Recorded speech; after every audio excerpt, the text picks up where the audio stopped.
अस्सलाम वालेकुम, आप देख रहे हैं अल खबर। मैं हूं अली सरवर और मैं हूं अरसलान नईम। रोजाना की तरह नाज़रीन आज के प्रोग्राम में भी शामिल करेंगे टॉप स्टोरीज। सिंध पुलिस अब सबूतों के बगैर मुकदमे में नामजद मुलजिम को गिरफ्तार नहीं कर सकेगी। इस हवाले से बहुत बड़ी पेशरफ हुई है, कानून में तरमीम हुई है। प्रोग्राम के 42 हिस्से में इस पर गुफ्तगू करेंगे, जबकि साथ साथ दीगर टॉप स्टोरीज को भी शामिल करेंगे। जी अली जी बिल्कुल। और उसके बाद हम बात करेंगे आज़ाद कश्मीर की इंतखाबी मुहिम जो है वो उरूज पर है और वहाँ इमरान खान साहब भी पहुँचे हैं, मरीम नवाज़, आसफा भुट्टो की भी एंट्री हुई है वहाँ पर। इस पर हम बात करेंगे जी। आज कश्मीर में जो गहमा गहमी हुई है, 3-4 बड़े अहम वहाँ रैलियाँ भी थीं और जलसे भी हुए हैं। उसमें क्या कहा मरीम नवाज़ ने, किस तरह तनकीद की, उसका रद्दअमल भी आया PTI की जानिब से, उस पर भी हम बात करेंगे। लेकिन जितना असलान ने कहा, सबसे पहले हमने बात करनी है सिंध के हवाले से बड़ी अहम जो खबर है उस पर। लेकिन यहाँ छोटा सा ब्रेक ले लें, ब्रेक के बाद फिर हाजिर होते हैं और गेस्ट भी हमारे साथ होंगे। और वो पहली जो स्टोरी है मुर्तज़ा वहाब के हवाले से, सिंध हुकूमत के हवाले से, उस पर बात करेंगे। लेकिन इस ब्रेक के बाद कहीं भी जाइएगा, हमारे साथ रहिए, देखते रहिए अल खबर।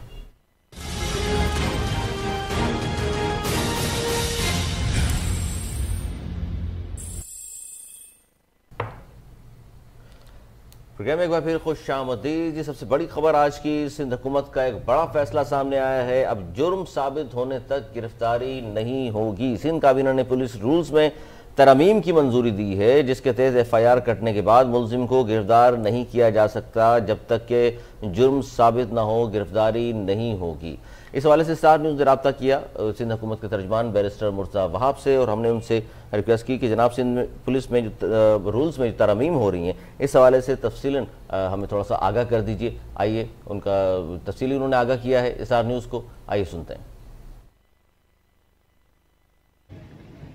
पाकिस्तान के क्रिमिनल जस्टिस सिस्टम में एक सुकून है, जिसकी वजह से तासुर ये मिलता है कि अगर FIR में किसी शख्स का नाम मेंशन हो जाए तो उसको गिरफ्तार करना लाजिम है, जिसकी वजह से बहुत सारे बेगुनाह अफराद जस्ट बिकॉज उनका नाम FIR में दाखिल हो जाता है उनको गिरफ्तार कर लिया जाता है। जब वो गिरफ्तार होते हैं तो वो थाने में लॉकअप में भी रहते हैं, बाद में उनको जेल जाना पड़ता है, जो कि अगेंस्ट सरकार को के लिए एक बर्डन है, बिकॉज जेल को मेंटेन करना भी एक बहुत बड़ी जिम्मेदारी है। और उसके बाद जब अदालतों में उनकी बेल की दरख्वास्त होती है या उनका केस चलता है तो उनको फिर दुश्वारी का सामना करना पड़ता है। और अदालत के अंदर भी वक्त का ज़िया इसलिए होता है कि अदालत में मौजूद जज साहिबान के पास केसेस का तनासुब बढ़ जाता है। सिंध हुकूमत ने इस मामले को रिफॉर्म करने के लिए पुलिस के साथ, होम डिपार्टमेंट के साथ, लॉ डिपार्टमेंट के साथ मिलकर एक नई हिकमत अमली बनाई, जिसके तहत पुलिस रूल्स के अंदर एक अमेंडमेंट को सिंध हुकूमत ने आज काबीना के इजलास में मंजूर कराया है, जिसमें पहली चीज ये लिखी गई है कि FIR में किसी शख्स का नाम दाखिल होने से ये जरूरी नहीं है कि उसको गिरफ्तार किया जाए।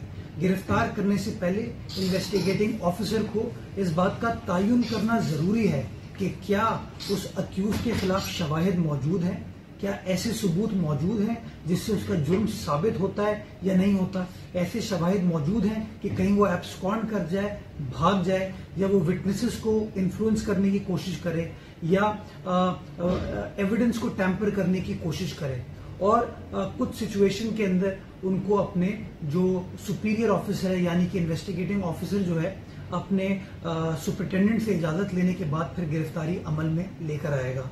मैं समझता हूँ एक बहुत बड़ा काम लोगों को हकीकी इंसाफ दिलाने के लिए सिंध हुकूमत ने आज किया है। मैं तमाम पुलिस डिपार्टमेंट को, होम डिपार्टमेंट को, लॉ डिपार्टमेंट को मुबारकबाद पेश करना चाहूंगा कि उन्होंने इस रिफॉर्म में सिंध हुकूमत का साथ दिया और हमारे साथ मिलकर इन रिफॉर्म्स का हिस्सा बने। जी नाज़रीन, आपने मुलाहिज़ा फरमाया तर्जुमान सिंध हुकूमत मुर्तज़ा वहाब ने तफसीली तौर पर आगाह किया। कश्मीर के हवाले से भी उन्होंने गुफ्तगू की। बहरहाल हम गुफ्तगू कर रहे हैं पुलिस रूल के हवाले से, जिसमें तरमीम जो है वो बिल्कुल अब नाफिजुल अमल हो जाएगी। और इनका कहना था कि गैर ज़रूरी गिरफ्तारियों की अब हौसला शिकनी होगी। गैर ज़रूरी गिरफ्तारियों को रोकने से जेल में अंदर ट्रायल कैदियों की तादाद में भी खातिर ख्वाह कमी आएगी, क्योंकि कोरोना के दौरान भी ऐसी सूरत हाल देखी गई थी कि ज़रूरत से ज़्यादा जो है वो कैदी जेलों में मौजूद थे, जिसकी वजह से कोरोना का भी जो है वो एक खदशा मौजूद था। बहरहाल पुलिस रूल में तब्दीली यकीनी तौर पर ज़रूरी है, क्योंकि हमने देखा है कि माजी में भी ऐसे मुलजिमान जो कि मुलजिम होते हैं, मुजरिम नहीं होते, लेकिन उन्हें गिरफ्तार कर दौरान कस्टडी ऐसे इल्ज़ाम भी आयद होते रहे। पुलिस की जो किरदार पर भी जो है वो जानिबदारी के इल्ज़ाम लगते रहे कि जी बाज़ाब्ता तौर पर जो है वो रिश्वत वसूल की जाती है या जबरन जो है वो जुर्म को कबूल करवाया जाता है। तो उस हवाले से भी वाज़े तौर पर रिफॉर्म्स आएंगी और मेरे ख्याल से एक बहुत बड़ा अमल है। जी अली जी बिल्कुल। और उन्होंने जिस तरह आपने खुद सुना कि ये भी कहा उन्होंने कि पाकिस्तान का जो क्रिमिनल पाकिस्तान के क्रिमिनल सिस्टम में, खासतौर पर जस्टिस सिस्टम जो है, उसमें एक सुकम बाकी है जिसके हवाले से FIR करते ही मुलजिम को पहले गिरफ्तार कर लिया जाता था। इसी पर हमने रब्ता किया जी, हलार वसान मारूफ कानूनदान है, उनसे पूछते हैं। अस्सलाम वालेकुम। जी वालेकुम सलाम। हलार वसान साहब, क्या कहेंगे कि सिंध हुकूमत का एक बड़ा फैसला सामने आया, सिंध काबीना ने पुलिस रूल्स में तरमीम की मंजूरी दी है और अब कहा जा रहा है कि जी अब जुर्म साबित होने तक गिरफ्तारी नहीं हो सकेगी, क्या कहेंगे इस पर आप? जी बता दें, हमारा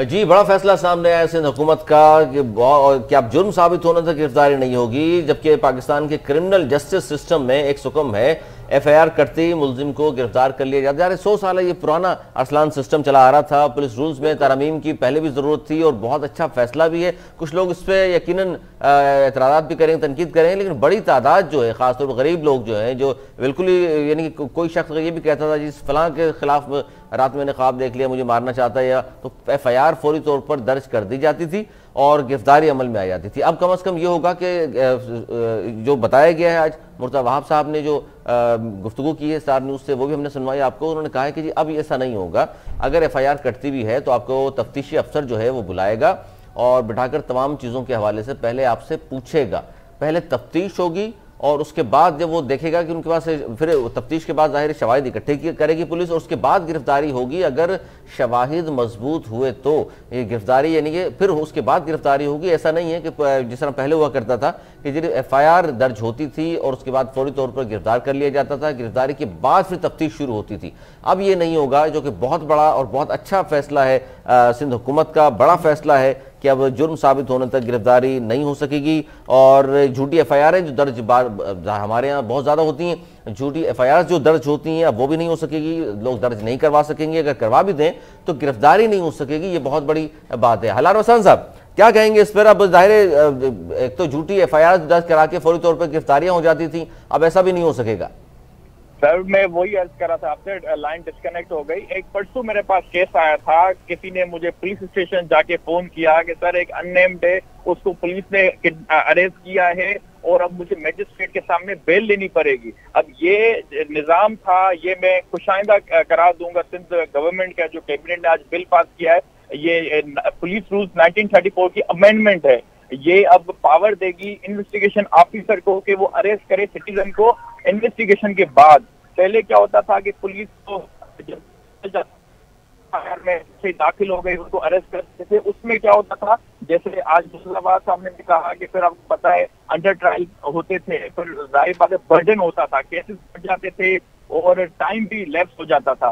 तो मैं समझता हूँ कि एक हमारे जस्टिस सिस्टम की ये अच्छी बात है और होपफुली दूसरे प्रोविंसेस भी इसको फॉलो करेंगे।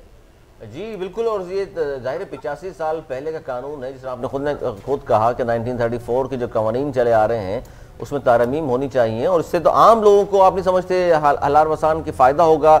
झूठी FIR जो दर्ज होंगी ज़ाहिर है वो भी अब कम होंगी, हो भी जाएगी तो इस तरह गिरफ्तारियां नहीं होंगी।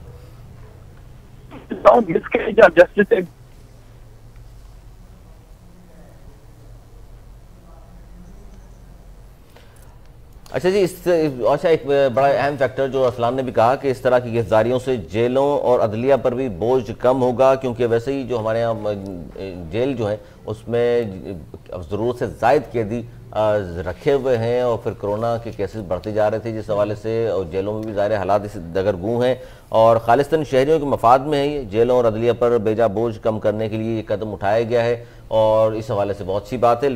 ज़ाहिर बिल्कुल, और इस हवाले से आपको बताता चलूं, बिल्कुल जी बताता चलूं कि 10 से ज़ायद मुख्तलिफ दफात पर नामजद मुलजिम को गिरफ्तारी न करने की तजवीज़ भी दी गई है।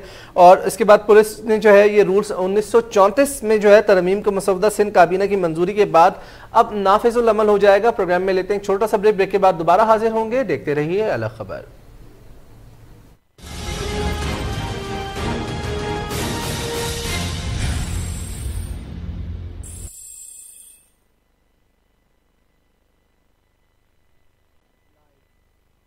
प्रोग्राम में एक बार फिर खुश आमदीद। हम बात कर रहे हैं जी सिंध हुकूमत का बड़ा फैसला, अब जुर्म साबित होने तक गिरफ्तारी नहीं होगी। झूठी FIR पहले दर्ज हो जाया करती थी और अब भी होंगी, लेकिन झूठी FIR दर्ज हो भी जाए तो बगैर सबूत के गिरफ्तारी नहीं हो सकती। अब FIR दर्ज होगी, तफ्तीशी अफसर तलब ज़रूर करेगा आपको किसी के खिलाफ भी अगर FIR कटती है। अच्छा, इसमें कुछ जो मैंने कहा था, कुछ लोग तनकीद भी कर रहे हैं। पहले ये होता था FIR कटती थी तो बहुत सारे लोग फरार हो जाते थे, और अब ये है क्योंकि डरते थे और छुप जाया करते थे, ज़मानत कबल से गिरफ्तारी करा लेते थे। अब ये होगा कि ये ज़रूरत उन लोगों को नहीं पड़ेगी। जी बिल्कुल, इस हवाले से तफसीली गुफ्तगू कर लेते हैं जिस तरीके से अली ने भी फरमाया। बैरिस्टर वकास अब्रेज़ खान सर, अस्सलाम वालेकुम, आपको प्रोग्राम में शामिल है, गुफ्तगू करते हैं। बहुत शुक्रिया आपने हमें वक्त दिया।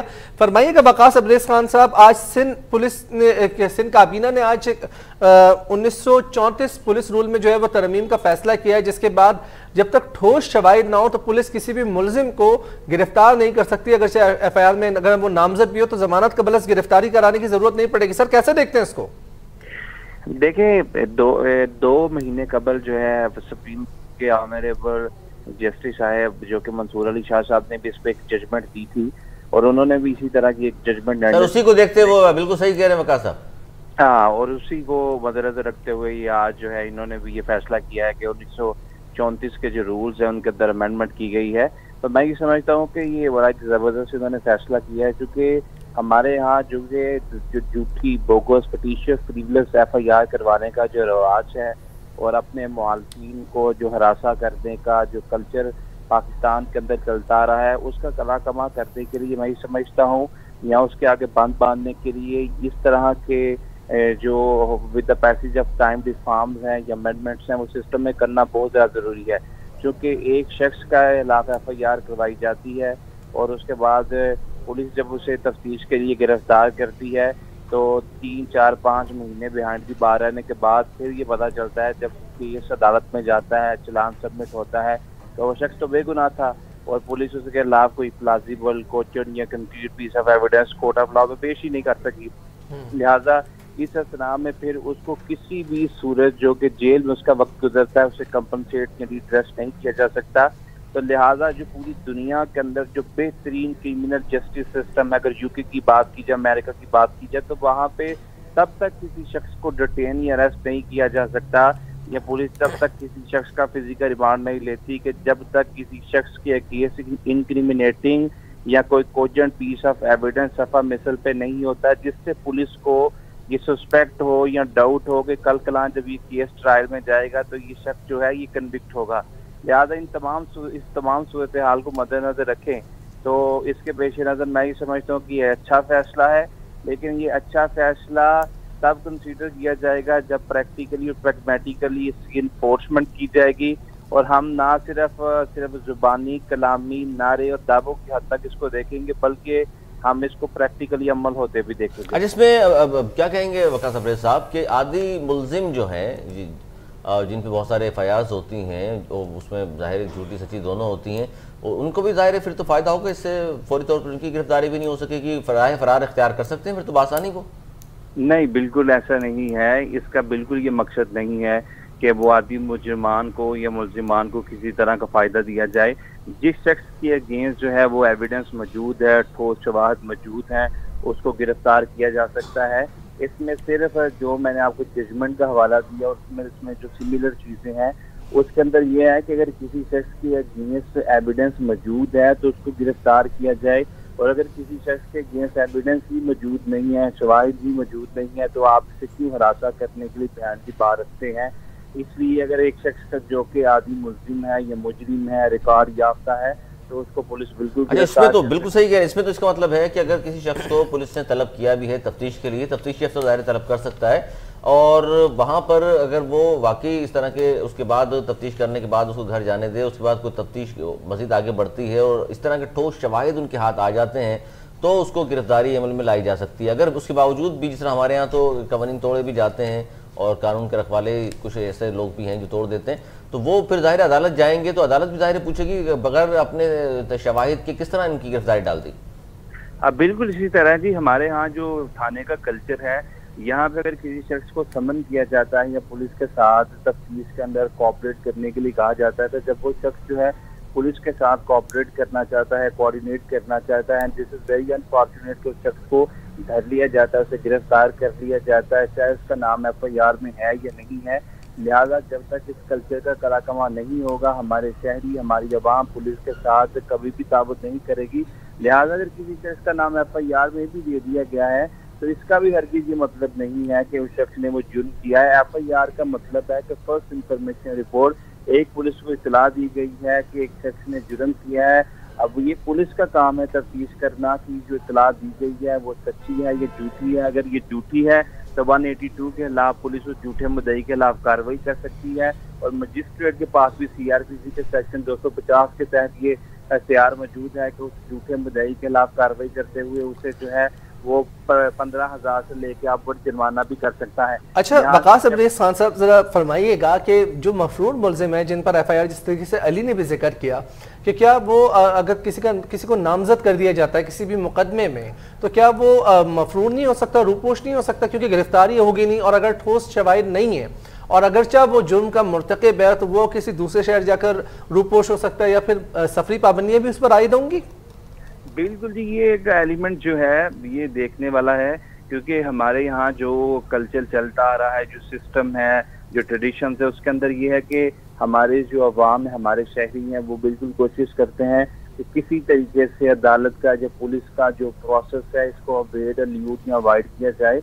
और इसके अंदर अगर बिल्कुल गिरफ्तारी ना की जाए तो पुलिस भी जो है वो भी मेरे ख्याल में यही मौक़िफ़ देगी या नैरेटिव अपनाएगी कि हमें तो हमारा लॉ ये कहता है कि आप तब तक किसी शख्स को गिरफ्तार ना करें तो जब तक एविडेंस नहीं है और हमारे पास एविडेंस नहीं है, शवाहिद नहीं है, तो ऐसे में वो शख्स जो है अल्टीमेटली वक्ती तौर पे तो उससे फ़ायदा हो सकता है, रूपोश हो सकता है, अदालतों से बुलाती है वो नहीं आता, तो अदालतों के पास भी कोई ऐसा इक्विपमेंट या डिवाइस नहीं रहेगी कि मासवाई के अदालतों से अब कॉन्डक्ट करार दे और उसके खिलाफ 87 और 88 जो CRPC की दफात है उसके तहत इश्तिहारी होने की कार्रवाई करें।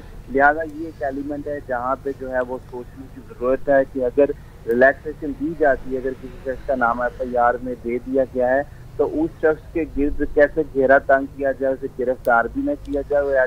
अच्छा वकास अब्रेज खान साहब फरमाइएगा, आपकी बात से ज़्यादा सवाल से सवाल निकलता है, ज़रा इस पर थोड़ा सा कमेंट कर दीजिए कि इस तरीके से तो पुलिस को भी फैसिलिटेट नहीं किया जाएगा, क्योंकि हमारे यहाँ तो वैसे पुलिस जो मुजरिमों को पकड़ने से कासिर होती है, तफ्तीश का दायरा इतना वसी नहीं होता और फिर जानिबदारी पर भी इल्ज़ामात, कोई ढकी छुपी बात नहीं है मुआशरे में। लेकिन वैसे भी अगर पुलिस मुजरिमों को गिरफ्तार नहीं कर पाती या मुलजिमों को पकड़कर अदालत तक नहीं लेकर आ पाती और ठोस शवाहिद नहीं होते, तो इस तरीके से तो पुलिस भी फिर बाकायदा तौर पर अदालत में यही मौक़िफ़ अपना सकती है कि जी ठोस शवाहिद नहीं है हमारे पास, हम ऐसे किसी को गिरफ्तार नहीं किए जा सकते, नामजद कर दिया गया है तो क्या आप इजाज़त दें तो हम गिरफ्तार कर लें। तो ये तो एक दूसरे पर रख कर बात करने वाली बात हो गई ना सर। जी बिल्कुल जी, आपने बात की कि एक दूसरे के ये कांधा ही इस्तेमाल किए जाएंगे और एक दूसरे के कांधे पे बंदूकें रख के चलाई जाएंगी कि हमें तो ये जो आपने रूल के अंदर अमेंडमेंट की है इस वजह से हम तो इसे गिरफ्तार नहीं कर रहे। इस शख्स पे एलिगेशन या एक्विजिशन हमारे पास कोई कंक्रीट या कोई कंक्लूसिव पीस ऑफ एविडेंस ही नहीं है कि जिसकी बिना पर हम इसे गिरफ्तार करके अदालत में पेश करें। ये पुलिस की तरफ से मौका बिल्कुल अपनाया जा सकता है, लेकिन फिर मैं आपको ये बात की वजाहत कर दूं कि ये जो रूल 26 के अंदर अमेंडमेंट की गई है या करने की बात की जा रही है, इसका हरगिज ये मतलब नहीं है कि पुलिस की जो powers of arrest and detention हैं वो कर्टेल की जा रही हैं, वो कम की जा रही हैं। इसके अंदर सिर्फ एक पैरामीटर, एक क्राइटेरिया रख दिया गया है कि जब तक आपके पास कोई एविडेंस नहीं है कि जिससे पुलिस को ये यकीन, ये पॉसिबिलिटी या प्रोबेबिलिटी हो कि ये शख्स ने वाकई ही ऑफेंस कमिट किया है, पुलिस उसे गिरफ्तार ना करे। पुलिस को लगता है कोई भी शवाहिद पुलिस के पास है कि इसने ऑफेंस किया है तो पुलिस उसे जरूर गिरफ्तार करे, क्योंकि हमारी सोसाइटी के अंदर बिल्कुल जो आगे जो दूसरे एंकर साहब ने भी बात की कि बहुत सारे ऐसे लोग हैं जो स्पॉन्डर्स हैं, जो आती मुजरिम हैं, जो हैबिचुअल ऑफेंडर्स हैं, लिहाजा वो बारहा अगर जुर्म का इर्तिकाब करेंगे और कानून के अंदर रिलैक्सेशन दी उन्हें गिरफ्तार ही नहीं किया जाएगा तो वो कानून को बहुत ज्यादा अपने पर्पस के लिए मोल्ड कर सकते हैं, इस्तेमाल कर सकते हैं उनको। ठीक है। अच्छा, इसमें वकास ये भी है कि शहरियों के ज़ाहिर मफाद में है, ये लोगों के मफाद में है और इससे तो फिर ये भी होगा कि जेलों और अदलिया पर भी बोझ फिर कम हो जाएगा।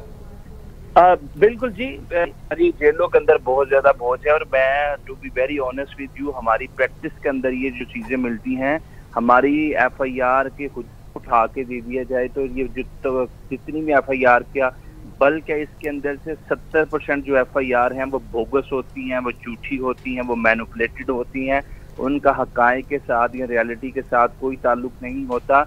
लिहाजा ये मेरे ख्याल में एक अच्छी मूव हो सकती है कि वो अच्छा, इसमें ठीक कह रहे हैं बिल्कुल आप। अच्छा, इस पे सियासी मुकदमात जो दर्ज होते हैं, FIR दर्ज हो जाती हैं, साल साल वो चलते रहते हैं, उसमें तो जाहिर हमने नहीं देखा कि ठोस शवाहिद मिले हों किसी को। ज़ाहिर तो सियासी मुकदमात तो ज़ाहिर आप और हम सब जानते हैं इन बातों को कि गवर्नमेंट किसी की भी हो, फिर इस तरह के चीज़ें बहुत ज़्यादा सामने आती हैं। इस पर आप क्या समझते हैं कि सियासी मुकदमात या सियासतदानों को फ़ायदा होगा इससे? देखिए जी, इससे ये बेहतरी आ सकती है, हमारे सिस्टम में बिल्कुल आ सकती है।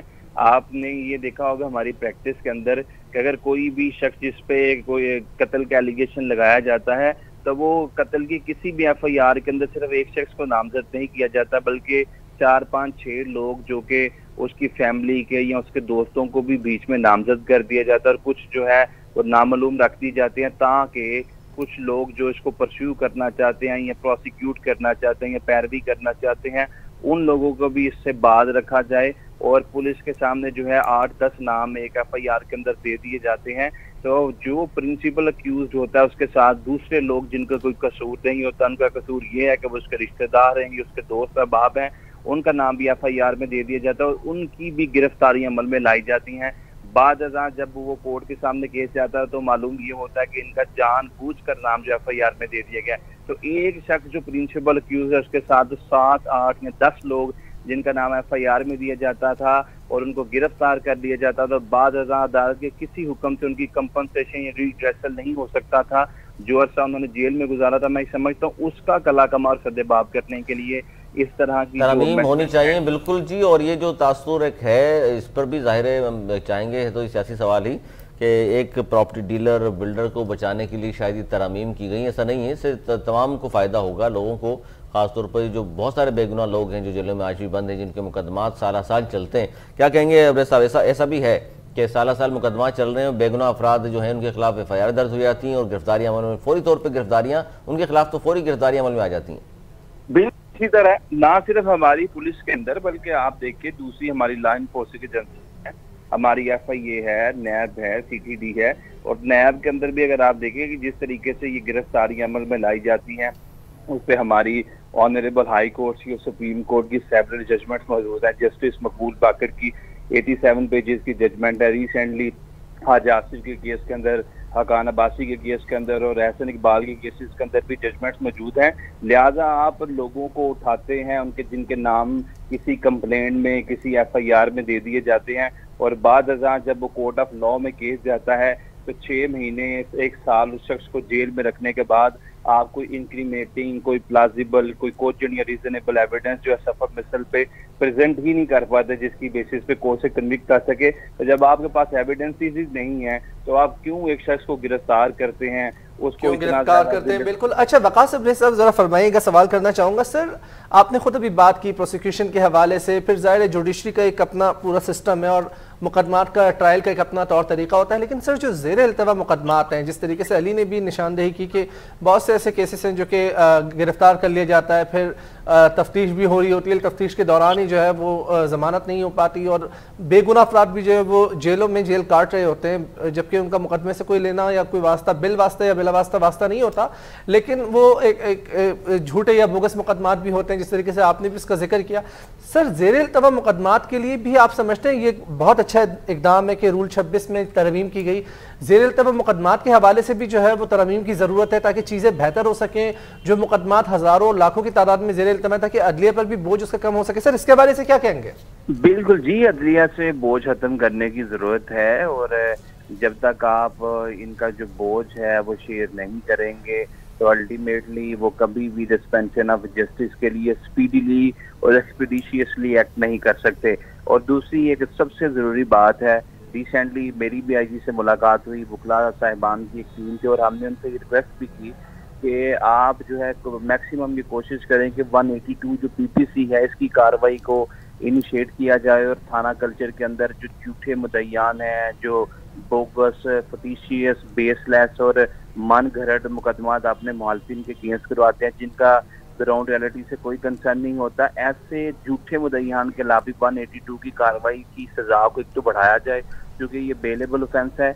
और अगर झूठे मुद्दईयान के खिलाफ भी कार्रवाई की जाएगी और उनके खिलाफ सजाएं बढ़ा दी जाए और नॉन बेलेबल ऑफेंस करार दिए जाए, तो मैं समझता हूँ कि हमारी अदलिया से ये जो बोझ है, जो हमारे क्रिमिनल जस्टिस सिस्टम पे ये बोझ है कि जिसका दिल चाहता है जिसी पे जाके जो फ्रॉड का, चीटिंग का, लड़ाई झगड़े का, कत्ल का, धमकियों का मुकदमा दर्ज करवा देता है। बिल्कुल सही है सर। जाते जाते क्योंकि प्रोग्राम में ब्रेक की जाने बढ़ना है हमें, जाते जाते ये बता दीजिए, जैसे अरसलान ने भी सवाल किया था, थोड़ा सा इसी को मैं थोड़ा तफसीली आपसे चाह रहा था कि ज़ाहिर है सियासी हवाले से मैंने आपसे सवाल किया था कि सियासी मुकदमात जो होते हैं या किसी सियासतदान के खिलाफ, किसी पार्टी वर्कर कह लें या रहनुमा कह लें, उनके खिलाफ FIR करती थी तो फौरी तौर पे मजबूरी हो जाती थी पुलिस की गिरफ्तार करना। अब तो उनको सर चांस नहीं मिल जाएगा? आप नहीं समझते कि उनको फ़ायदा दिया गया है, इससे बासानी फरार भी हो जाएंगे? क्योंकि तफ्तीश के नाम पे पुलिस तो ज़ाहिर है हफ्ता 2 हफ्ता या कितने दिन लेगी, ये तो ज़ाहिर तय नहीं है ना इसमें, तो उन्हें तो मौका मिल सकता है बैरून मुल्क फरार करने का। फायदा मेरे ख्याल में पाकिस्तान जैसे मुल्क के अंदर बिल्कुल उनको फायदा देना भी चाहिए। वो इसलिए कि हमारे कौन से ऐसे पॉलिटिकल मुकदमात हैं कि जिनके अंदर कुछ सच्चाई है, सदाकत आती है, और कौन से हमारे पॉलिटिकली मोटिवेटेड ऐसे केसेस हैं जिनके अंदर से कुछ आज तक निकाल सके हैं। जो मैंने आपको जितनी भी केसेस के हवाले दिए, चाहे वो पुलिस ने बनाए हो, चाहे वो नैब ने बनाए हो, या किसी भी लॉ एनफोर्सिंग एजेंसीज ने, आप हाजा साद रफी के केस को उठाकर देख लें, 18 महीने के लिए उनको बहन की बार रखा गया। आप हकान अब्बासी के केस को उठाएं, आप मिस्टर इस्माइल के केस को उठाएं, आप इसके अलावा आगा सुराज दुरानी के केस को उठाएं, फिरयाल तारपुर के केस पे, कितने ज्यादा केसेस हैं। आप फिंगर टिप्स पे काउंट करना शुरू करें तो आपकी फिंगर्स खत्म हो जाएंगी, लेकिन आप केसेस को काउंट नहीं कर सकते। लेकिन आपने इनको जब गिरफ्तार किया तो गिरफ्तारी के बाद निकला क्या? तो ये ठीक बात है कि उनको फायदा नहीं होगा, लेकिन अल्टीमेटली इंसाफ के तकाजों से हमांग होगा कि जब तक आपके पास एविडेंस नहीं होगा आप उसे गिरफ्तार ना करें। चूंकि पाकिस्तान में जो भी इक़्तिदार में आता है वो अपने सियासी, यानी पुलिस की ब्लैकमेलिंग आप समझ रहे हैं कि आम शहरियों से अब कम हो जाएगी, खत्म तो नहीं हो सकती लेकिन कम जरूर हो जाएगी। बिल्कुल, उनकी जो ब्लैकमेलिंग का एक जो सिस्टम है, जो इल गाटन मनी, अनफेयर गेन या करप्ट प्रैक्टिसेस का जो कलाकमा होगा, इससे बेहतरी आएगी और इससे जो हमारी अदालतों पर भी बोझ कम होगा और एट द सेम टाइम जो शहरियों को जिल्लत, रसवाई और पसपाई की नजर किया जाता था कि बेजा गिरफ्तारियां और एक शख्स ने ऑफेंस कमिट किया है या नहीं किया, उसके खिलाफ FIR करवाई गई, पुलिस ने पैसे लेकर FIR की, उसके बाद उसे गिरफ्तार किया, 10 दिनों से थाने में रगड़ा लगाया और उसके बाद ये लिख दिया कि ये शख्स बेगुनाह है। तो वो शख्स जो बेगुनाह है तो आपने क्यों उसको 10 दिन के लिए बिहाइंड द बार क्यों बिहाइंड द बार रखा? ये भी है। अच्छा वकास अब्रेज साहब, क्योंकि आखिरी 2 मिनट है हमारे पास, फरमाइएगा, बरतानिया से हमने निज़ाम अदलिया का जो तौर तरीके हैं वो तो हमने अडॉप्ट कर लिया हमारे मुल्क में, अब आप क्या समझते हो जो इंसाफ का निज़ाम है वो भी उसी तरीके से अपना लीजिए? क्योंकि वहाँ एक मुकदमे का फैसला बड़े कम कुछ ही माह में हो जाता है, यहाँ पर जो मुकदमात हैं वो 20-20 साल ज़ेर इल्तिबा चलते रहते हैं और 20 साल बाद हमें पता चलता है कि एक मुलजिम जो कि मुलजिम था, मुजरिम नहीं था और उसे फांसी की सजा भी दे दी गई है, लेकिन वो बेगुनाह था। सर इस पर क्या कहेंगे, कैसे रिफॉर्म्स लाई जा सकती हैं? बिल्कुल जी, इसी तरह हमारी सोसाइटी का ये बहुत बड़ा आलमी और क्रिमिनल जस्टिस सिस्टम का, स्पेशली जो एक आसिया का केस है, इस हवाले से बड़ा मारूफ केस है।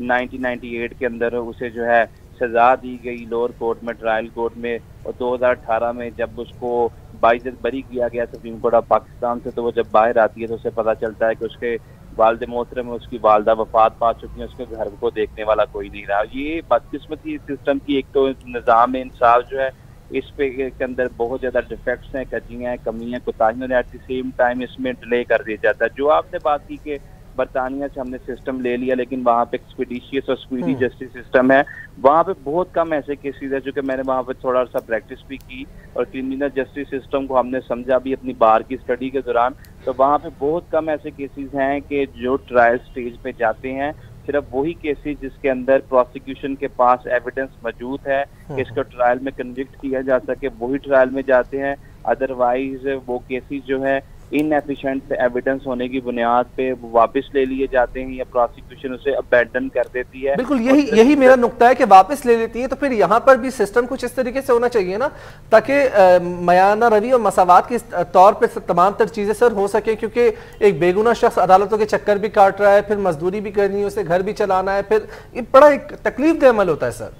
सर देखिए, इसमें ये सारा जो प्रोसेस है वो इनिशिएट कौन करता है? वो इनिशिएट करता है कि झूठा मुद्दई जो लोगों को हरासा करता है। तो वो झूठे मुद्दई को जब तक आप ये तासुर ना देंगे कि अगर तुम झूठा मुकदमा रजिस्टर करवाओगे तो हम तुम्हारे खिलाफ जो है 182 की या 250 CRPC की कार्रवाई करेंगे, और कल कल जब इस मुकदमे का नतीजा आएगा या रिजल्ट आएगा तो तुम्हें बिहाइंड दी बार भेज दिया जाएगा, 5 साल तुम फिर अंदर रगड़ोगे जो तुम किसी को रगड़ा लगवाना चाहते थे। जब ये तासुर दिया जाएगा तो फिर मैं समझता हूँ कि लोग झूठी FIR करवाने से पहले और पुलिस ऑफिसर झूठी FIR रजिस्टर करने से पहले ये जरूर सोचेगा कि वो जो है वो कानून के शिकंजे से, बिल्कुल वो भी कानून के शिकंजे में आ सकता है। और इस हवाले से आवाम में शऊर उजागर करने की जरूरत है ताकि वो कानून को बेहतर तौर पे समझ सकें और इस हवाले से जो है वो तरमीम भी चीज़ों में हो सके ताकि मुकदमात के जल्द से जल्द फैसले भी हों। इस हवाले से नुमाया तौर पर जो है लोगों में एक जो गैर यकीनी कैफियत है उसका भी खात्मा हो सके। बहुत बहुत शुक्रिया। बैरिस्टर वकास अब्रेज़ खान हमारे साथ मौजूद थे। इसके साथ ही नाज़रीन प्रोग्राम में वक्त हुआ जाता है हेडलाइन का। चलते हैं हेडलाइन की तरफ। हेडलाइन के बाद दोबारा हाजिर होंगे। देखते रहिए अलग खबर।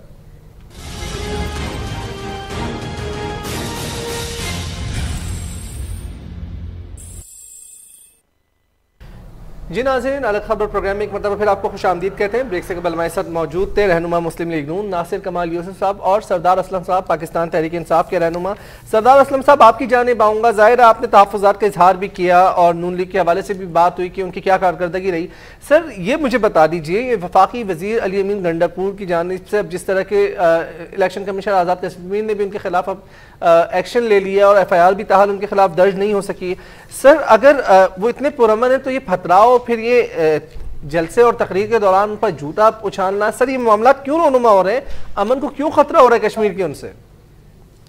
अच्छा, बात यह है कि अली अमीन गंडापुर साहब, मुझे सिर्फ 2 मिनट दे देना। मैं एक जगह मीटिंग पर भी हूँ तो इसलिए मैं गुजारिश कर रहा था आपसे कि मेरी बात सुन लें। बस मुझे 2 मिनट दे देना प्लीज। एक तो मेरी मैं गुजारिश कर रहा था कि हम अभी भी इलेक्शन के हवाले से कराची में जो है ना वो एक जगह अमरेली के हवाले से मीटिंग में बैठे हुए हैं। मैं ये गुजारिश कर रहा था कि अली अमीन गंडापुर साहब वजीर अमूर कश्मीर हैं, उनका हक है कि वो वहां पर जाएं और अपनी बात करें।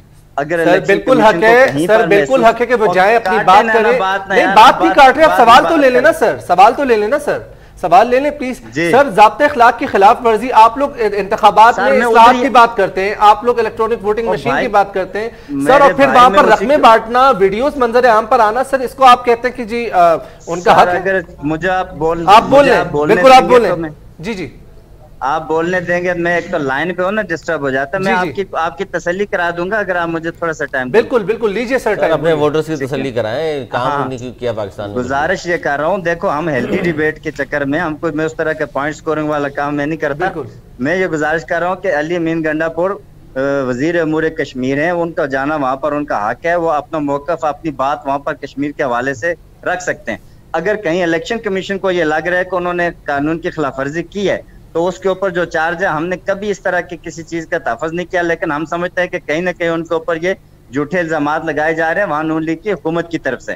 ठीक हो गया। अच्छा, जो कश्मीर की बात है उन्होंने की, तो हम कहते हैं कि PTI को इसलिए वहां पर लोग इस वक्त जो वहां पर वो पॉपुलर है और लोग उसको वोट दे रहे हैं, खान साहब को इसलिए लोग वोट दे रहे हैं कि पूरे दुनिया के अंदर जाकर कश्मीरियों के वकील बनकर उन्होंने हमेशा मुकदमा लड़ा और हमेशा कश्मीरियों की बात की, कश्मीर की आजादी की बात की, मुजाहिदीन की बात की उन्होंने, और कभी भी ऐसी बात नहीं की। जब पहले वज़ीर आज़म यहाँ पर थे, जिस तरह से वो मोदी को अपने घर पर बुलाते थे, सारी बातें ऑन रिकॉर्ड है। बिल्कुल वो कश्मीर के सफीर है, हुर्रियत पसंदों से कभी मिलते भी नहीं थे। सरदार असलम साहब, सर मेरे सवाल का जवाब दे देना क्योंकि वक्त कम है, फिर हमें नासिर कमाल यूसुफ साहब की जानिब भी जाना है। सर ये फरमा देना कि आप लोग इलेक्शन कमीशन में इस्लाहात की बात करते हैं, शफाफियत की बात करते हैं कि निज़ाम जो है वो बिल्कुल शफाफ होना चाहिए। सर दूसरी जानिब इलेक्शन कमीशन की ज़ाब्ता इखलाक की खिलाफ वर्जी, सर रकम तकसीम करने की वीडियो मंजर आम पर आना, सर फिर इस तरीके से जो है सूरत हाल सामने आना, सर इस पर क्या कहेंगे? सर इस पर जवाब दे दें। नहीं, मैं गुजारिश कर रहा हूँ कि हमने कभी कोई वीडियो किसी के सामने नहीं लाई। अगर किसी की वीडियो सामने है तो उसके ऊपर एक्शन होना चाहिए, चाहे वो इलेक्शन कमीशन के उसमें आता है तो वो उसके ऊपर एक्शन लेगा, कोर्ट के उसमें जुमरे में आता है कोर्ट उसके ऊपर एक्शन लेगा।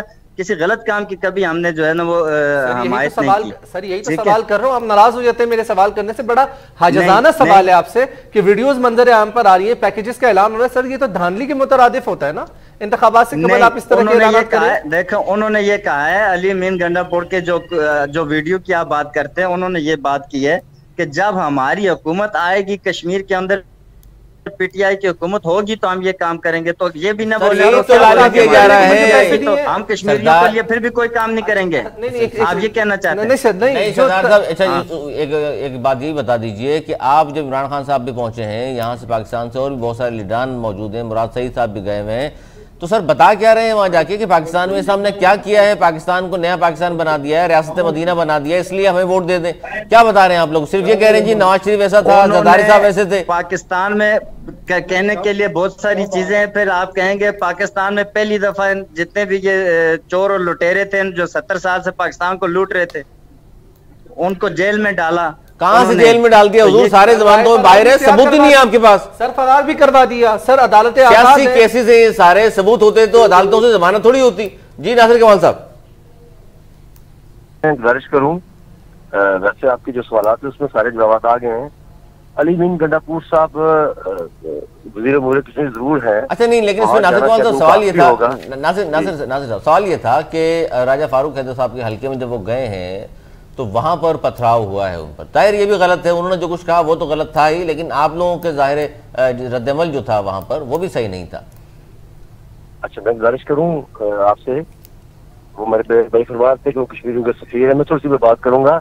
अली मीन गंडापुर साहब जो है वज़ीर उमूर कश्मीर जरूर है, वहाँ जाना उनका हक भी होगा, चलिए मैं नहीं वो बात करता, लेकिन ये उनका हक नहीं है कि वो कहेंगे एक वोट की जो लीड पर 1 करोड़ का फंड मिलेंगे और ये कैश भी लें, तो था नवाज शरीफ ये वो है। अच्छा वो तो कैश के हवाले से उनका मौक़िफ़ ये सामने आया, आपको पता चला होगा, उसने कहा अपनी जेब खास से मैं दे रहा हूँ या हुकूमत की तरफ से मदद नहीं कर रहा। चलिए वो जेब खास से पहले देते या बाद में देते, लेकिन चलिए उस पर चलिए किसी हद तक हम ये मुतमईन इस हद तक हैं कि हमारा एक आईनी इदारा इलेक्शन कमीशन वाला जम्मू कश्मीर, उसने एक्शन लिया है।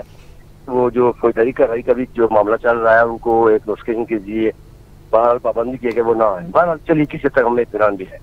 दूसरी में गुजारिश करूँ, मेरे भाई फरमा रहे थे कि जो साहब है हमारे जो सरदार असलम साहब पाकिस्तान के वज़ीर की कुछ भी बैठे हैं इमरान खान साहब, मैं गुजारिश करूँ मेरे भाई 5 अगस्त 2019 के बाद जो लाइन ऑफ कंट्रोल की उस तरह की सूरत है, उस वाले से पाकिस्तान के वज़ीर आज़म ने मार्च में जो यूएन में एक तकरीर की है और उस तकरीर को हमने भी अप्रिशिएट किया, लेकिन उसके बाद मुसलमाना खामोशी है।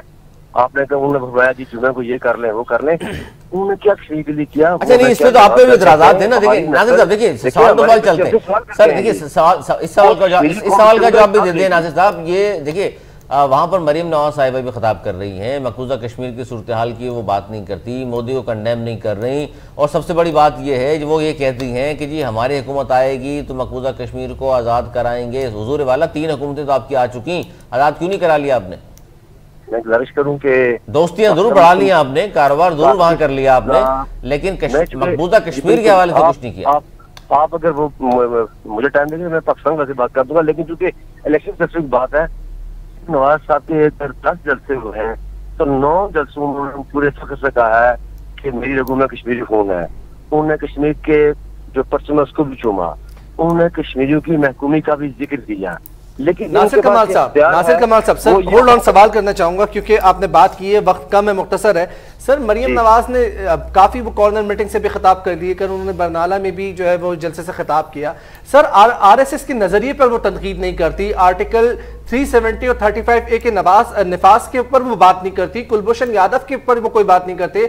नवाज शरीफ साहब की जब सर्जरी हुई थी और हाल करने के बाद भी मीडिया नुमाइंदों ने जब कुलभूषण यादव के हवाले से उनसे सवाल किया था, सर उन्होंने चुप्सी था दी थी। सर ऐसा क्यों है? नून लीग के क्या पसे पर्दा कोई ताल्लुकात ज्यादा है? क्योंकि कहीं ना कहीं तनकीद आप पर होती रहती है कि जब मरीम नवाज साहिबा की साहबजादी की जब शादी होती तो जाती उमरा मोदी साहब आते हैं।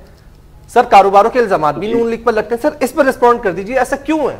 नून लीग क्यों तनकीद नहीं करती? अगर इमरान खान साहब ने सौदा कर दिया कश्मीर का, सर तो आप लोगों ने क्या किया?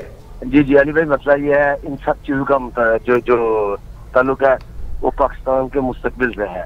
अगर वो बात करेंगे कि मरीम के तलकात थे, वो तो इल्जामात हैं, इनके 99 कंपनियां निकली और पाकिस्तान का मुस्तकबिल सी पैक पे है, उनके साथ क्या हुआ? ये बहुत लंबी बात है। नहीं सर इसके जवाब दे देना, नून लीग इस हवाले से बात क्यों नहीं करती? मियां मोहम्मद नवाज शरीफ क्यों कुलभूषण यादव के ऊपर तनकीद नहीं करते? आलिमी इदारे में भी, आलिमी अदालत इंसाफ में भी वो केस था, तब भी कुछ नहीं कहा गया। मरीम नवाज साहिबा भी इस हवाले से जलसों में नहीं करती। सर इसकी वजाहत करें ना, ऐसा क्यों है? कुलभूषण यादव, अभिनंदन, पाकिस्तान के सिक्योरिटी इदारों की पॉलिसी के मुताबिक उनके साथ जो हो रहा है वो दूसरी बातें आप समझते हैं। मैं जो गुजारिश करूँ, सियासतदान के पास जो इख्तियार होता है, मैं जैसे इमरान खान साहब की बात की कि उन्होंने एक तकरीर की, हमारी आइंदा नस्ल इस इलेक्शन में देखेंगे, हम से सवाल करते, हमारे बच्चे से सवाल करते हैं कि ये क्या मामला है कि पाकिस्तान के रियासती इदारों की तरफ से, पाकिस्तान के सियासी कायदीन की तरफ से, पर्टिकुलरली इमरान खान साहब और तरीके की जाने से तो 5 अगस्त के बाद कोई कंक्रीट स्टेप समझ नहीं आ रहे। मैंने मरीम नवाज साहब के हवाले से आपसे गुजारिश की कि वो ये बरमला इजहार करती हैं कि मैं कश्मीरी नस्ल हूँ, वो कश्मीर के झंडे को भी चूमती हैं, वो कश्मीरी से अपने लगाव का इजहार भी करती हैं, लेकिन हिंदुस्तान पर तनकीद नहीं करती, आरएसएस के नजरिए पर तनकीद नहीं करती सर, कश्मीरियों के हक खुद इरादियत के हवाले से बात नहीं करती सर, आर्टिकल 370 और 35A के हवाले से बात नहीं करती सर। आप सवाल के जवाब नहीं दे रहे ना सर। सर मैं ये सर दो को भी नजरिए पे कोई सेमिनार नहीं है, मेरी आप घर समझने की कोशिश करें। आप उन्हें इलेक्शन भी कवर करना होता है, गवर्नमेंट के मामलों को भी देखना होता है, इतना टाइम नहीं होता। या तो देखे ना कोई सेमिनार हो रहा है तो बात कीजिए। मैं जो गुजारिश आपसे कर रहा हूँ सर, आप वो ये कहती है मेरी रगों में कश्मीर का खून दौड़ता है, कश्मीर का मसला इंशाअल्लाह हल होगा, नवाज शरीफ बरसर इख्तिदार आएंगे, मामला हल होगा। सर तो तनकीद भी कर दिया करे ना, जो जुल्म सितम हो रहा है 1 साल होने को कश्मीरियों के साथ क्या हो रहा है, हुर्रियत क़यादत के साथ क्या हो रहा है सर, इस पर क्यों आप लोग खामोशी तारी हो जाती है? चले एक सवाल का जवाब दे, चले नवाज शरीफ साहब बकौल आपके आप हमायती ठीक है, पार्टी की सर मैंने ये नहीं कहा कि हिमायती बन रहे, मैं आपसे सवाल ये कर रहा हूँ। नहीं सर, आप सवाल के जवाब नहीं दे रहे ना, आप मैं आपसे सिर्फ ये सवाल कर रहा हूँ, आप इसका जवाब दे दीजिए कि वो क्यों तनकीद नहीं करते, कश्मीरियों के हक खुद इरादियत के हवाले से बात क्यों नहीं करते? मैं एक बात सुन मेरी आप एक बात, ये बातें इसलिए हो रही है नासिर साहब, ये बातें इसलिए हो रही है कि इमरान खान साहब ने ये कहा कि जिस लीडर का पैसा जायदादें मुल्क से बाहर होती हैं वो स्टैंड नहीं ले सकता। आपके मफादात हैं हिंदुस्तान के साथ, जाती ताल्लुकात और कारोबार है आपका, इसलिए आप बात करने से डरते हैं, घबराते हैं। आप एक बात सुनेंगे? जी जी प्लीज। आपने फरमाया कि 3 बार भी इमाम नवाज शरीफ साहब की हुकूमत रही है, मतलब कि हल क्यों नहीं हुआ, ये फरमाया आपने जी। मैं कहता हूँ 3 बार उनकी 3 मतलब पार्टी की रही, 6 घूमते नहीं, चले कितना भी टाइम था, छोड़िए। चलिए ठीक है, यानी दूसरों की हुकूमत रही, उन्होंने कुछ नहीं किया तो हमने भी कुछ नहीं किया। मेरा सवाल ये है क्यों मुझे को ये वो नहीं हुई? देखिए भारत की रियासत को, उसकी फौज को, उसके रियासती इदारों को ये हिम्मत क्यों नहीं हुई कि वो आर्टिकल 70 और 35 को खत्म करे? ये लोग हमसे सवाल करते हैं कि क्यों पाकिस्तान के मौजूदा वज़ीर-ए-आज़म, पाकिस्तान इंसान की मौजूदा हुकूमत के दौर में ये हुआ और मुजरिमाना खामोशी इख्तियार की गई। देखिए नासिर कमाल साहब, सर सवाल उनसे भी होता है सर, तनकीद उनसे भी होती है, सवाल उनसे भी होता है, लेकिन सर वफाकी वजीर फारूक हबीब साहब ने भी आज ये बात कही कि मरीम नवाज जिस तरीके से कहती है कि उनकी रगों में कश्मीर का खून दौड़ता है, लेकिन वो कश्मीर के लिए उनकी जद्दोजहद नजर नहीं आती, जो होता है वो नजर आता है। सर तो आप इस पर भी तो वजाहत करें ना, उनसे जाहिर है उनसे सवाल होते हैं, तनकीद होती है, लेकिन नून लीग क्यों तनकीद नहीं करती? मरीम नवाज साहब इस चीज पे क्यों नहीं कहती? सरदार असलम साहब, जरा मुश्किल काम है, मैं जरा मुश्किल है। मैंने सवाल किया पाकिस्तान तहरीक इंसाफ के वज़ीर-ए-आज़म से, उसकी आला क़यादत से और उसके बाकी अमूर कश्मीर से नुमाइंदों से कि क्या वजह है कि पाकिस्तान में इस तरह जो भी हुकूमतें आई पीपल्स पार्टी की और नून लीग की, उनके दौर में भारतीय एस्टेब्लिशमेंट को, भारतीय किसी सियासी हुकूमत को, अच्छा इस तरफ आ जाए। चले नासिर साहब ये बताइए मरीम नवाज ने ये भी कहा कि अगर धुंध न छाई तो बासानी हम इलेक्शन जीत जाएंगे। अच्छा ये बताइए कि क्यों लगता है आपको कि धांधली होगी वहां पर, वजह क्या है इसकी? पाकिस्तान में तो समझ में आता है कि जी जिस तरह हुआ था 10 का इलेक्शन सामने या कराची और अली भाई, हमें क्यों लगता है धांधली होगी? इससे इम्पोर्टेंट और इससे पहली बात यह है हम इलेक्शन जीतेंगे तो बड़ी सिंपल सी बात है, पाकिस्तान मुस्लिम लीग नून की आला क़यादत का बयानिया, पाकिस्तान मुस्लिम लीग का आजाद जम्मू कश्मीर के मुंतखब वज़ीर-ए-आज़म फारूक अब्दुल्ला की 5 साल का जिंदगी, हमें पूरा यकीन है कि इन 2 चीजों की बुनियाद पर हम आइंदा है। सर शहबाज शरीफ साहब ने क्यों अवॉइड किया कश्मीर जाने से? रगों में खून तो उनके भी होगा आजाद कश्मीर का, कश्मीरियों का, लेकिन वो जा नहीं रहे, ना कोई ट्वीट कर रहे हैं। आपने पहले भी मैंने सवाल किया, जवाब नहीं दिया। वो कैसे जाए मुझे बताइए, कैसे पूरे पाकिस्तान में घूमते हैं, वहां भी जा सकते हैं इंतखाबी मुहिम चलाने के लिए? कौन? शहबाज शरीफ। मेरी गुजारिश नहीं समझते, मियां मोहम्मद नवाज शरीफ साहब जिस वजह से भी मैं कह रहा ये नहीं, मियां साहब तो बाहर बैठे हुए पार्कों में घूम रहे हैं, होटल में खाने खा रहे हैं, उसकी बात नहीं कर रहा हूँ। जो पाकिस्तान में शहबाज शरीफ साहब जो मुस्लिम लीग नून के सदर हैं उनकी बात कर रहा हूँ। इमाम शहबाज शरीफ साहब की जो सियासी मसूलियात है, उनकी जो सिर्फ की सूरत है, वो सारा आपके सामने है। सर कौन से जलसे जुलूस पाकिस्तान में हो रहे हैं जिसकी वजह से सियासी मसरूफियात हैं उनसे? सर मेरी गुजारिश समझ रहे हैं पाकिस्तान मुस्लिम लीग नून की जानब से हमारी मरीम नवाज साहब के आला तरीन क्या थे, साबिक वज़ीर शाह अब्बासी साहब, हमारे कराची से जो शहबाज शरीफ ग्रुप के लोग हैं, राना सनाउल्लाह है, जो करीबी और लोग हैं, वो नहीं आ रहे सर। वोट को इज्जत दो वाले तो आगे, मफामत वाले कोई नहीं पहुंचा वहां पर। ये शायद आपकी राय है, मेरा ख्याल है जो मफामत वाले हैं जिनको आप गंग कह रहे हैं, उनकी मंजूरी से टिकट जारी किए गए हैं। अच्छा सर वक्त बहुत कम है, मैं आपसे जो है आखिर में एक सवाल करना चाहूंगा नासिर कमाल यूसुफ, क्योंकि आखिरी 1 मिनट आपके पास, क्या नून में से वाकई शीना लग हो गई है? क्योंकि हम देखते हैं वोट को इज्जत दो और मफामत की बात करने वालों में नुमाया तफरीक नजर आती है। मैं क्या हकीकत में ऐसा हो चुका है? अली भाई 18 का इलेक्शन हुआ, उसके बाद 3 साल गुजर गए, ये बातें सुनते सुनते मुझे भी 3 साल गुजर गए हैं। ये खास बात बुरा नहीं होगा सर, ये बातें सुनते सुनते अब यहाँ तक नौबत आ गई है कि इलेक्शन में भी साथ नहीं आए। शहबाज शरीफ साहब इंतहाई खामोश, इलेक्शन की बात ही नहीं कर रहे, इंतखाब मुहिम में जाने तशरीफ ले आने को वो तैयार नहीं। रियासत जम्मू और कश्मीर के इस आजाद खित्ते के अवाम पाकिस्तान मुस्लिम लीग नून की आला तरीन क़यादत के बयानिए और राजा मोहम्मद फारूक हैदर खान रिया कश्मीर की कारकर्दगी बुनियाद पर, मेरिट की बुनियाद पर अगर वोट चोरी न हुई तो गालिब 3 से इलेक्शन जीतेगी इंशाअल्लाह। आपका बहुत शुक्रिया। चलिए बहुत बहुत शुक्रिया नासिर कमाल यूसुफ साहब, रहनुमा मुस्लिम लीग नून, इसके साथ सरदार असलम साहब भी हमारे साथ मौजूद थे पाकिस्तान तहरीक इंसाफ के। आप दोनों रहनुमाओं का बहुत बहुत शुक्रिया। यकीनी तौर पर आज़ाद कश्मीर और मुजफ्फराबाद में सियासी दर्जे हरारत जो ही 25 जुलाई करीब आता जा रहा है, इंतखाबी अमल जो है उसकी तारीख नज़दीक आती जा रही है, दर्जे हरारत बढ़ता चला जा रहा है, इल्ज़ामात की सियासत भी, फिर हम तसादुम भी देख रहे हैं और शिद्दत जो है इसमें आती जा रही है दिन ब दिन। और इस हवाले से हमने देखा कि इलेक्शन कमिश्नर आज़ाद कश्मीर ने भी इस हवाले से एक्शन लिया और वफाकी वज़ीर अली अमीन गंडापुर को आज़ाद कश्मीर की हुदूद से निकल जाने का हुक्म दिया। अब देखने कि वो इस हुक्म के ऊपर वो पाया तकमील तक वो पहुंच पाएगा या सिर्फ ये हुक्म एक हुक्म ही रहेगा, क्योंकि उनके खिलाफ मुकदमा भी दर्ज नहीं हो सका है और असर वसूख है, ज़ाहिर वफाक में उनकी हुकूमत है। बहरहाल आने वाले दिनों में सूरत हाल मजीद क्लियर हो जाएगी। आपसे फिर मुलाकात होगी बहुत जल्द और मजीद टॉप स्टोरीज के साथ। तब तक के लिए अल खबर से अरसलान नईम और अली सरवर को दीजिए इजाजत। मौलाना के बाद।